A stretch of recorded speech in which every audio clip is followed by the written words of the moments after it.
Dear doctor TV, సాధారణంగా అంగస్తంభన కోసం పెన్నీస్కి surgery చేస్తూ ఉంటారు కదా, వీటి వల్ల సైడ్ ఎఫెక్ట్స్ ఏమైనా ఉంటాయా? ఎలాంటి కండిషన్లో సర్జరీ సజెస్ట్ చేస్తారో తెలియజేయండి అని అడుగుతున్నారు. ఈ ప్రశ్నకు ఆండ్రాలజిస్ట్ డాక్టర్ రాహుల్ రెడ్డి గారు సమాధానం అందిస్తారు. ఇప్పుడు అంగస్తంభన సమస్యలకి మొదట టాబ్లెట్స్ కానీ ఇంజెక్షన్ ట్రీట్మెంట్ కానీ చేస్తాం.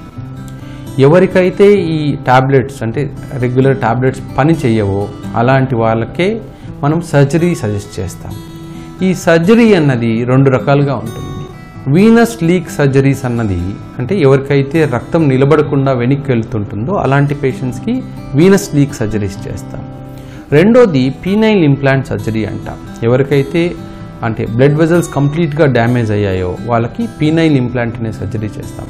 ఇక్కడ ఈ పీనైల్ ఇంప్లాంట్స్ అంటే సిలికాన్ ట్యూబ్స్ లాంటివి మనం పెనిస్ లోపల ఉన్న సిలిండర్స్లో, ఈ అంగం లోపల ఉన్న సిలిండర్స్లో ఇంప్లాంట్ చేయడం జరుగుతుంది. కాకపోతే ఈ ఇంప్లాంట్స్ అన్నవి రెండు రకాలుగా ఉంటాయి. ఒకటి నార్మల్ కంటిన్యూస్గా రబ్బర్ ట్యూబుల్ లాగా ఉండే ఇంప్లాంట్స్ ఉంటాయి. రెండోది బెలూన్ లాగా ఉండే ఇంప్లాంట్స్ ఉంటాయి. ఈ మొదటి రకంలో అంటే రబ్బర్ ట్యూబ్ లాంటి ఇంప్లాంట్స్లో ఏమవుతుందంటే అంగస్తంభన అన్నది కంటిన్యూస్ అలాగే ఉంటుంది.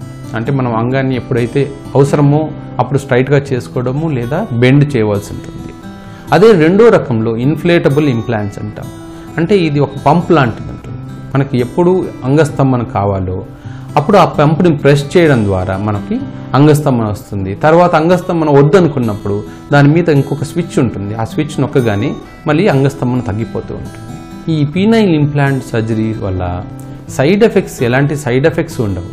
కాకపోతే డయాబెటీస్ ఉన్న వాళ్ళు కానీ, హైపర్ టెన్షన్ ఉన్న వాళ్ళు కానీ, ముఖ్యంగా డయాబెటీస్ ఉన్న వాళ్ళు ఇన్ఫెక్షన్స్ రాకుండా జాగ్రత్తలు తీసుకోవాల్సి ఉంటుంది. ఎందుకంటే ఏ చిన్న ఇన్ఫెక్షన్ వచ్చా అంటే మనం కామన్గా చూస్తూ ఉంటాం, ఆర్థోపెడిక్ డాక్టర్స్ ఇన్ఫెక్షన్స్ వచ్చాయి ఇంప్లాంట్ తీసేయాలి అంటుంటారు. సేమ్ ఇలా ఇక్కడ కూడా ఒకవేళ ఇన్ఫెక్షన్ వస్తే మొత్తం మనం ఇంప్లాంట్ తీసి మళ్ళీ సర్జరీ చేయవలసి ఉంటుంది. అందుకని ఏ చిన్న ప్రాబ్లం వచ్చా వెంటనే డాక్టర్ని కన్సల్ట్ అయ్యి, అంటే పీనైల్ ఇంప్లాంట్ చేయించుకున్న వాళ్ళు ఇన్ఫెక్షన్కి ట్రీట్మెంట్ తీసుకోవాల్సి ఉంటుంది. కాకపోతే ఈ రోజుల్లో పీనైల్ ఇంప్లాంట్ వరకు వచ్చే పేషెంట్స్ చాలా తక్కువ మంది ఉంటారండి. ఎందుకంటే ఇప్పుడు మార్కెట్లో మనకి చాలా మంచి మందులు ఉన్నాయి.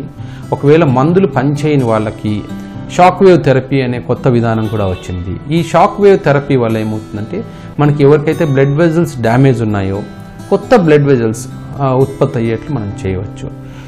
ఈ షాక్ వేవ్ థెరపీ విధానం వల్ల చాలా మంచి రిజల్ట్స్ ఉన్నాయండి. ఈ రెండు పద్ధతులు అంటే మందుల ద్వారా కానీ షాక్ వేవ్ థెరపీ వల్ల కానీ ఎవరికైతే ఇంప్రూవ్మెంట్ కనిపించలేదో వాళ్ళకే పీనైల్ ఇంప్లాంట్ సర్జరీ చేస్తాము.